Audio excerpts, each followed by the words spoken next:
好咁啊！各位嘅留言啊，就係喺關於眼嘅留言咧好多啊，所以我就請嚟咧眼科專科葉佩佩醫生咧就係嚟同我哋回答一下好嘛？可以啊，好唔該晒葉醫生。你第一位係卡文啊，卡文話咧自細有深近視，之前想激光先至知道自己原來視網膜穿咗個窿，一直都冇唔舒服，直到幾個月前咧眼發炎啦，睇嘢比之前差咗啲，想知深近視係咪連黃斑都會穿？但係而家深近視矯唔矯正到？佢而家可以做啲咩去預防黃斑裂孔？好多問題喎。係啊，呢個問題就其實都比較呢條問題其實有幾樣嘢我哋可以去探討下。係。咁其實咧，深近視喺香港嚟講係一個比較嚴重嘅問題。根本咧，應該咁講啦，話喺香港咧，根本係全世界最多近視人口嘅地方嚟嘅。但係我想問，其實個深近視嘅深嘅 definition 係幾多為之深啊？係你講得好好，因為其實我哋講緊咧近視咧，就係講緊話當我哋一束光入咗去眼球裡面之後咧。最好就啱啱聚焦落去個視網膜黃斑點嗰度。咁但係咧近視嘅朋友咧，佢嘅聚焦咧就係去咗視網膜嘅前面嘅。咁呢個其實就係近視啦。咁其實近視我哋有講唔同程度啦，有講緊輕度嘅，可能少過300度。咁咧就300至600度咧，我哋都叫做中度嘅近視。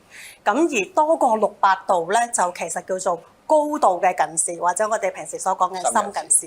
咁但係咧喺世衛咧已經有改咗呢一個標準咧，其實多過500度咧已經係高度或者係叫深近視，因為呢一班朋友咧佢係特別容易有一啲併發症。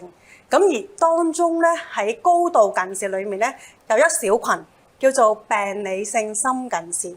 咁啊特別多眼疾添嘅，咁個風險咧，致盲嘅風險咧，亦都特別高。咁所以咧，深近視其實嚟講咧，已經係一個眼疾，就唔係真係純粹一個度數嘅問題。咁所以咧，唔同程度嘅近視咧，就有唔同眼疾嘅風險啦。咁但係點解會係即係有人係會好似好自細咁就話深近視？咁佢係由喺邊度係遺傳嚟啊？係應該一定就唔係成日匿埋喺床下底睇被竇睇書啦。我哋都知係乜嘢原因令到佢係一嚟就深近視咧？其實咧近視呢一樣嘢咧係多發性嘅。咩意思咧？就係有遺傳嘅因素，亦都有環境嘅因素。咁所以成日聽到人哋講咧，話細個睇得多近嘢，又或者而家成日都睇電子產品咧，同近視嘅形成咧係絕對有關係。咁所以咧，而家年代同我哋細個嘅時候有少少唔同。我哋咧小朋友咧，現代嘅小朋友咧，其實我哋可以做到有近視控制，或者我哋叫做近視防控嘅一啲嘅措施，俾到呢班小朋友，希望佢哋將來唔好成為深近視嘅一群。咁所以咧，近視嘅病人咧有遺傳嘅因素，譬如如果佢家長係高度近視嘅，咁小朋友咧其實有研究話到俾佢聽咧，基本上可能多過12倍或者10幾倍容易有近視，因為呢個係遺傳。咁但係環境因素都好緊要啊，係啊，咁所以越多 near work 或者越少出去玩嘅小朋友咧，少 outdoor activities 咧，其實都會增加近視嘅可能。哇！咁 Covid 嗰段時間咪增加好多？係啊，係講係啱嘅。我哋有喺Covid 嗰段時間咧，我哋都有研究做咗出嚟咧，統計數字咧，深近視小朋友加深近視嗰個速度咧，係差唔多可能高咗1倍。係啊，咁所以係絕對有關係。咁而深近視咧，頭先我講話係一個眼疾嘅原因咧，就因為其實我哋已經知道咧，近視嘅朋友咧，其實比普通人有眼疾嘅風險咧，講緊容易有視網膜穿窿脫落啦，容易有黃斑病變啦、青光眼啦、白內障啦，呢啲嘅眼疾嘅風險咧都特別高嘅。咁唔係就係高2-3倍喎。如果係講緊黃斑退化嘅可能性咧，其實講緊幾多10倍或者8倍嘅。咁所以咧近視咧，我哋要面對，同埋咧由小朋友開始要盡量幫佢哋控制。嗱，卡文其實最擔心嘅咧就係話，即係深近視就會，因為佢又話睇嘢差咗，想知道深近視會唔會連黃斑都會穿咁？咁啊，而家深近視矯正唔到啦，而家可以做啲乜嘢去預防黃斑裂孔咧？好驚啊！係啊，其實咧都有關嘅。頭先我講咗啦，深近視嘅病人咧，特別係高度近視咧，個黃斑病變嘅風險咧係特別高。咁最主要咧有兩樣嘅風險啦，一類咧就係個黃斑退化到生啲壞血管出嚟。咁就係最容易令深近視嗰班病人視力喪失嘅原因。另外一類嘅病人咧，就係好似阿卡文呢一個情況啦，就可能擔心黃斑穿窿啦。咁因為咧有一種病咧喺深近視叫做 myopic tractional maculopathy， 係一種牽引性嘅黃斑嘅一個病變嚟嘅。咁佢咧就會將視網膜本身係一層10層細胞嘅組織。由於深近視嘅病人咧，佢個眼球咧唔係好似我哋普通咁圓嘅，佢係咧慢慢可能再拉長，或者好似個橢圓咁。咁所以喺黃斑區嗰個拉力咧特別犀利，咁所以咧就會有機會有一個牽引性嘅黃斑問題，包括係裂離啦、裂孔啦，或者增加啲嘅膜喺個黃斑區嗰度。咁我諗卡文而家問題咧就係佢可能知道自己之前已經有試過視網膜穿窿啦，已經係深近視嘅併發症啦。而家再加上咧，就係可能咧，有同事話咗俾佢聽個黃斑有問題，可能有黃斑裂孔。咁其實我哋冇辦法逆轉我哋嘅近視，即係我哋冇辦法改變我哋而家個結構。有啲病人以為我做咗矯視，由1000幾度變到冇度數，咁應該冇呢啲問題。呢個係一個大錯特錯嘅概念嚟。矯視咧係完全改變唔到眼球裡面結構上面嘅問題，即係咩意思咧？佢仍然有深近視嘅併發症風險，佢一樣都係容易視網膜穿窿脫落，一樣都係有黃斑病。做咗矯視都係。做咗矯視都係，係啦。咁所以咧，矯視就唔係一個方法去預防黃斑裂孔，更加亦都唔係一個方法去令到佢冇視網膜穿窿。咁所以咧，嚴格上咧，卡文佢而家要面對一個深近視引致嘅黃斑裂孔問題咧，嚴格上就其實冇乜得預防嘅。咁但係咧，要知道咧，我哋想盡早發現，因為咧盡早發現去盡早醫咧，其實個視力咧係可以得以保存，同埋個黃斑裂孔咧係可以修復嘅。咁因為咧黃斑裂孔喺深近視嘅病人嚟講咧，佢哋係特別嘅一群，講緊咧係比起普通老人家嘅黃斑裂孔咧係要特別處理嘅。講緊咧就係佢哋個窿可能要難啲埋啦，同埋佢哋嘅視力下降嘅可能性又會高啲啦。咁同埋咧就係呢一班病人深近視嘅黃斑裂孔咧，有機會入咗髓咧係可以成為深近視黃斑裂孔嘅視網膜脫落。係啦，咁所以咧深近視嘅黃斑裂孔咧係應該盡早去處理，盡早去醫。咁係咪如果黃斑呢個深近視黃斑裂孔我做個手術，係咪就係微創咁樣就填翻佢咁樣，好似填裂縫咁縫咗佢，係咪就係咁啊？就唔係咁簡單。其實咧，深近視黃斑裂孔嘅手術咧，喺眼科嚟講都係一個主要嘅手術嚟嘅。主要手術嚟㗎。係啦，咁亦都需要咧，就係做一個玻璃體切除嘅手術。咁玻璃體切除咧，其實係一個微創嘅手術嚟嘅，好似蛋剛講，係用啲都係微創，係啦，都唔係話啲拎隻眼出嚟做嘅嘢手術，冇呢啲嘅，都係用一啲針窿 size 嘅傷口去處理，做一個玻璃體切除。咁但係咧，我哋就要將深近視黃斑區嗰啲拉力嘅膜搣走咗佢啦，跟住可能要做一啲內界膜嘅倒翻啦。病人可能做完手術之後，我哋要打翻個氣泡，要個病人趴喺度瞓啦，去希望將個黃斑裂縫咧嗰啲細胞自己行翻埋去。希望嗰個裂孔咧能夠得以修復。咁其實咧要結構完整咗之後咧，先至可以講視力可唔可以上翻去。咁所以盡早醫咧，其實嗰個結構上面嘅恢復同埋視力嘅回復咧係好過由得佢，甚至乎有其他併發症發生。咁所以你俾阿卡文嘅意見就係盡早去睇醫生啊？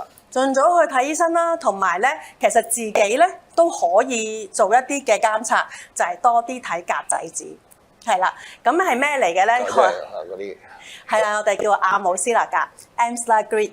咁如果當逐隻眼睇啦，如果係睇到啲格仔紙有缺失啦、扭曲啦，或者有一個黑，即係有一個黑控啦，就或者我哋叫做一個盲點嘅話咧，其實就盡快去揾眼科醫生，準確地做一個光纖斷層掃描，睇清楚黃斑區嘅細胞個裂孔係咪真係存在啦，同埋咧應該盡早去治療。呢條片我哋不如順便答埋阿 YCFW 先啊，因為佢都係問黃斑前膜同黃斑病變是不是兩個不同的疾病，有咩分別？黃斑前膜會唔會導致失明？咁咧其實好多呢個其實呢個問題咧，平時我睇症咧，好多人都問啊。基本上日日都有人問醫生，我有冇黃斑啦？呢個第一個最常問啦。咁我同你都有黃斑，因為咧其實係一個正常嘅組織，係視網膜正中央嘅位置，喺呢一個位置係啦，就細胞最密集嘅地方，去主宰住我哋中央嘅視力。呢度啊，即係個視網膜橙色嘅位置啦，就正中間呢個位，就啲光入眼嘅時候咧，聚焦晒喺嗰個黃斑點或者我哋嘅黃斑區裡面。咁咧，所以咧，首先第一個咧就啲病人要知道，你同我都有黃斑啦，咁啊黃斑唔係一個病。咁好啦，其實咧喺黃斑區裡面發生嘅病咧就係黃斑病，係macular disease。咁其實有好多病都可以喺黃斑區發生嘅。咁所以咧，黃斑病咧就唔等於黃斑病變係啦，因為咧可能好多老人家或者長者病人聽過，成日都話聽到自己老年黃斑病變、老年黃斑病變，因為係一個常見嘅疾病啦。咁但係咧，黃斑病就唔等於病變嘅。病變咧，我哋講緊係一個退化，因為年紀細胞層面嘅一個退化，咁就係老年黃斑病變。咁乜嘢係黃斑前膜咧？就係喺黃斑區裡面另外一類嘅病。咁就喺個黃斑區上面咧，起咗一啲纖維化嘅組織，咁係一個叫黃斑前膜嘅情況。咁佢咧就好似上咗一塊保鮮紙，增生咗喺呢一個位置，蒙住咗個黃斑區，令到病人睇嘢咧好似巢咗咁。咁佢就令到佢咧會睇嘢會變形啦、扭曲啦，或者咧視力下降啦、顏色嘅對比度差咗啦。咁呢個就係黃斑前膜。咁就同年紀咧有關係，但係唔係最直接嘅關係。但係如果我哋講老年黃斑病變或者黃斑退化呢啲嘅情況咧，就同細胞層面嘅健康情況有關啦。咁最常見就係老年嘅退化，就係老年黃斑病變。咁佢哋嘅處理手法亦都完全唔同嘅，因為咧黃斑退化或者老年黃斑病變咧，其實就係三大致盲殺手啦，喺老人家嚟講。咁佢哋有分乾性、濕性治療咧，就係講緊用藥物或者用打針嘅方法。咁呢個咧就係老年黃斑病變。咁但係咧黃斑前膜咧，其實喺後生嘅一群都可以發生嘅，不過年長嘅或者年老嘅情況咧會多啲，係啦。咁亦都係個常見嘅疾病嚟嘅。咁黃斑前膜咧，一係就觀察，一係咧就做手術，冇藥食，冇藥滴嘅。咁所以咧就完全係兩類嘅治療方法，亦都兩類唔同嘅病。咁所以咧，如果病人佢想知道自己聽到有人講話你黃斑有事，即係黃斑病，要搞清楚係退化嘅老年黃斑病變，講緊多過50歲以上嘅長者，定係純粹喺結構上面有一陣膜。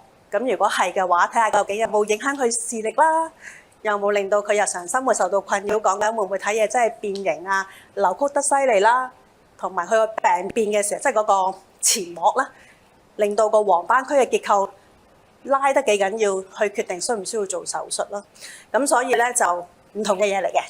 但係佢問埋隻黃斑前膜會唔會導致失明嘅？會唔會啊？嗱，其實咧黃斑前膜咧係一個慢性嘅情況嚟嘅，即係慢性嘅病嚟嘅。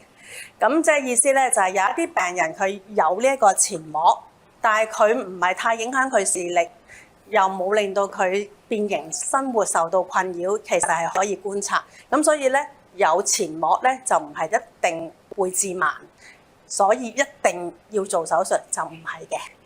咁你話就算嚴重，我哋有唔同期數啦，黃斑前膜。咁就如果你講緊，如果就算嚴重嘅黃斑前膜咧，都好少會令到病人失明。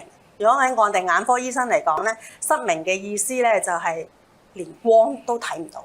係啦，或者喺呢個我哋就算喺法律上面講 legally blind，即係連字都睇唔到呢啲情況咧，黃斑前膜就好少會造成呢一個程度嘅。不過佢直接影響咗我哋黃斑中央體液嘅位置，咁所以咧係直接影響視力，令到病人生活上面有困擾。你睇樓梯扭歪晒，睇鐘啊或者睇其他嘢全部歪晒嘅話咧，其實都有受影響嘅。